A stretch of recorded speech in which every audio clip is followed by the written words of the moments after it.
All right, I'm going to show you guys how we built a garden shed in this corner of our yard in about 5 days. Here's the area before, and here's a sketch that my dad put together of what we were envisioning, just an 8x10 garden storage shed with a little bit of charm. So day 1, they got the floor put together, and then day 2, the walls started to go up. And I don't know if you guys have seen the price of sheds recently, but it's absolutely insane. So my dad had a better idea to build a custom one, and him and my brother both have construction experience. So it started to come together pretty quickly here. And then here's my brother absolutely destroying the clothesline that we had that was just in the way and we never used. I was happy to have this gone. End of day 2, and all of the walls are up. And of course, a million Home Depot runs happened in between. Day 3, the roof is going on, and of course, we enlisted the help of my niece. She loves to do the drill, so here she is screwing in our ramp, which was super helpful and adorable.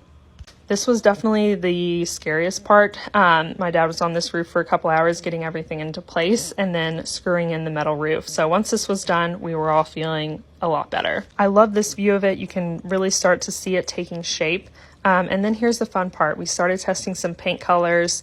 I wanted to do like a green or a blue, and tested quite a few. It was kind of hard because half is in the shade and half is in the sun, but I decided to go with this green color, which I'm really happy with. Once the trim and the roof was on, it all really started to come together. We got the paint up over day 4, and then day 5, here it is. It's all completed. I'm honestly in shock. I think the lattice really finished it out, and it looks awesome.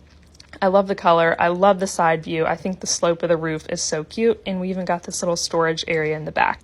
Just this whole corner of the yard was completely transformed, and I just love how it looks here. Taking a look inside, it is very functional too. So we've got a bunch of storage space, had a couple of shelves put in, and we have a ton of room at the top too since the roof is so high, and it vents on either side. So it really is functional, and I just can't wait to put this to use.